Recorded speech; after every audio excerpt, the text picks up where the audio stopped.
সপ্তম শ্রেণী বিষয় গণিত অনুশীলনী 4.1 পৃষ্ঠা 57 11 নং সমস্যার সমাধান 2a square minus 3b square plus c square comma a cube b square. আমরা কিভাবে লিখব? আমরা এভাবে লিখব যে 2a square minus 3b square plus c square এতটুকু প্রথম বন্ধনীতে লিখব, তারপর কমা এর পরিবর্তে ইনটু দেব, তারপর a কিউ b স্কয়ার দেব।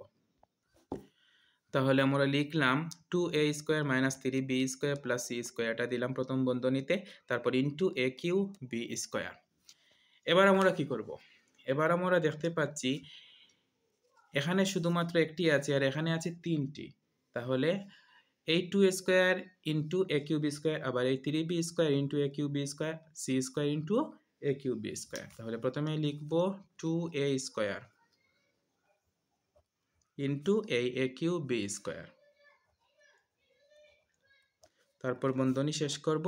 তারপর আমরা দেখতে পাচ্ছি এখানে আছে মাইনাস, এ দিলাম মাইনাস, তারপর এই 3b square into a cube b square,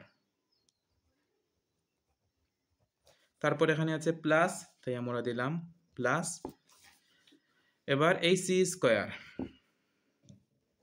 into a cube b square. এবার আমরা কি করব?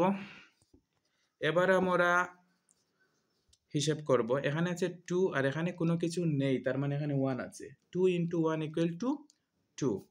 এ আছে এখানে, আগে আমরা এ দেই। এ এখানে আছে দুটি, এখানে তিনটি, যোগ হবে 2 আর 3 5, অর্থাৎ 5 হবে, a টু দি পাওয়ার 5। তারপর এখানে b নেই, এখানে b আছে, b আছে দুইটি, অর্থাৎ b স্কয়ার। তারপর এই মাইনাস।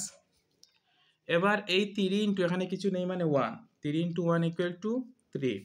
এবার এ আছে তিনটি, তাই দিলাম 3, অর্থাৎ কিউ।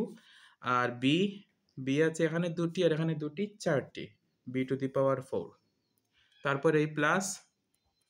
এবার এখানেও কিছু নেই, এখানেও কিছু নেই, অর্থাৎ 1 1, 1 ইন্টু 1 ইকুয়াল টু 1, 1 দিলেও হবে না দিলেও হবে। তাহলে আগে বসবে এ কিউ, তারপর এই বি স্কয়ার, তারপর এই সি স্কয়ার। এটাই হচ্ছে আনসার।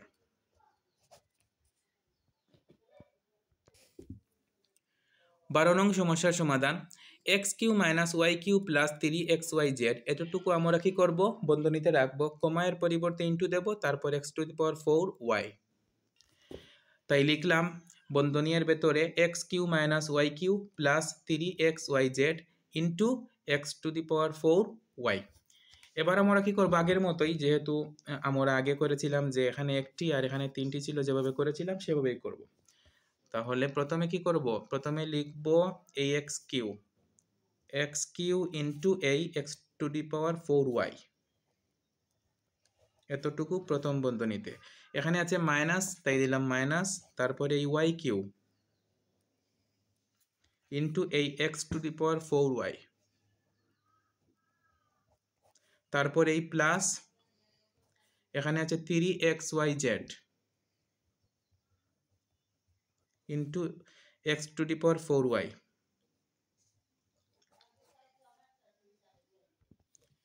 এবার হিসেব করব। প্রথমে এই এক্স, এখানে আছে তিনটি আর এখানে চারটি, 3 আর 4 7, অর্থাৎ 7, এক্স টু দি পাওয়ার 7। এখানে শুধু আছে ওয়াই, তারপর মাইনাস। এবার এই এক্স, দেখা যাচ্ছে যে এক্স শুধু আছে চারটি, তাই এক্সের উপর 4, এক্স টু দি পাওয়ার 4। তারপর ওয়াই, এখানে তিনটি আর এখানে একটি, 3 আর 1 4, তারপর প্লাস। এখানে আছে 3 আর এখানে 1, 3 ইন্টু 1 ইকুয়াল টু 3। তারপরে এক্স, এখানে এক্স আছে একটি আর এখানে এক্স আছে চারটি, 4 আর 1 5, অর্থাৎ এক্স টু দি পাওয়ার 5। তারপর ওয়াই, এখানে আছে একটি আর এখানে একটি, 1 আর 1 2। তারপর জেড এখানে আছে, এখানে নেই, জেড শুধু একটি। তাহলে আনসার হচ্ছে x two the power 7y minus x two the power 4y two the power 4 plus 3x two the power 5y square Z.